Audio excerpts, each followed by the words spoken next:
Crime de Luxo, de Ngaio Marsh.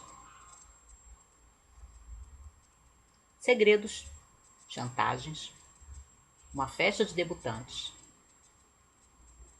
um crime, suspeitos e mais segredos.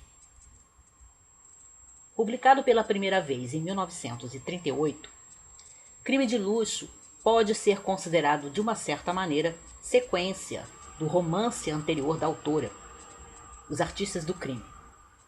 As histórias, as tramas policiais de cada um dos livros são completamente independentes.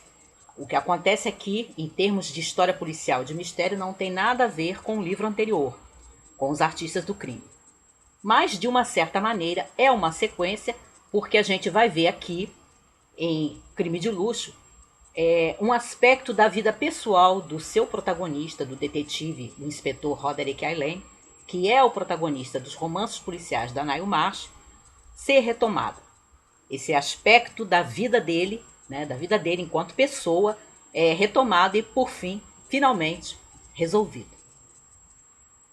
Em Crime de Luxo, a gente tem, além dessa trama policial, de ser um romance policial, mas dentro, como eu já falei aqui antes, daquele molde do romance policial da escola inglesa, a escola clássica inglesa, tá? Em que você tem não um crime acontecendo logo na primeira página, mas você tem os capítulos iniciais nos apresentando aos personagens, nos apresentando as interrelações entre eles, dando algumas pistas das tensões, né, de algumas dificuldades em que uns personagens têm com outros, deixando algumas suspeitas na mente do leitor, né, e fazendo o leitor especular de qual a razão de aparecer essa ou aquela frase no pensamento de um personagem ou de outro, né? Qual a razão de uma certa fala num diálogo, o que aquilo tem a ver. E é bom que o leitor atento da Ngaio Marsh, como dos leitores de romances policiais da tradição da Agatha Christie, prestem bastante atenção a tudo isso, a essa preparação inicial que leva os primeiros capítulos do livro, porque isso vai ser importante para o que vem depois, para que o próprio leitor possa ter alguma ideia do que vem depois e, de repente, até descobrir quem é o criminoso. Então, nós temos essa preparação dos capítulos iniciais, essa formação de tensões, né? essa revelação para o leitor e depois, finalmente, o crime. E aqui, como em muitos dos romances da Ngaio Marsh, mas aqui me parece que isso está colocado de uma forma, vamos dizer, bem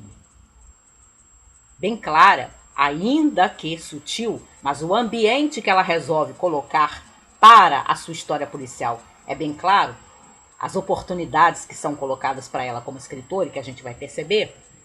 Além do romance policial, a gente tem esse retrato da sociedade inglesa das primeiras décadas do século XX, mostrando a alta sociedade inglesa, mostrando as suas tradições, os seus costumes, como esse grande baile das debutantes, que é central dentro da história, mostrando as suas noções de classe.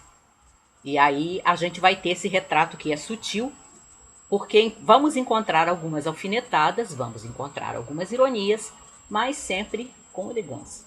Sempre aquela fala, aquela alfinetada, né? Aquele toque irônico colocado no meio do diálogo, colocado de passagem, sem ênfase, sem grandiloquência, de uma forma realmente sutil. Como eu falei, sempre elegante. E aí a gente vai ter também, além desse retrato e da trama policial em si mesma, por último, a gente pode encontrar em Crime de Luxo uma história de amor. Não é que seja um romance de amor, mas, como eu falei, tem uma situação que é criada no livro anterior, que trata da vida pessoal do detetive, do Roderick Aylen, que vai ser resolvida aqui, né? E aí a gente entra nesse terceiro aspecto do romance, que é a história de amor. Que é uma história de amor contida, é uma história de amor dorida, tem os seus toques devidamente românticos, mas sempre debaixo daquela contenção, né? Sempre debaixo daquela educação, né, inglesa, daquela forma de você sentir que os personagens sentem, mas se controlam, né? Se contêm. E aí a gente vê o inspetor Ailene, ele oscilando, né? Entre aquele derramamento e a contenção, que é esperada dele, como um cavaleiro que é, entre a insegurança e ao mesmo tempo a esperança e o enlevo, enquanto ele está tentando convencer a pintora Agatha Troy a lhe dar uma chance. E como ele é um amor de pessoa, é claro que ela vai lhe dar uma chance. Nos livros posteriores a Crime de Luxo, nós vamos reencontrar a pintora Agatha Troy já como esposa do inspetor Roderick Ailene.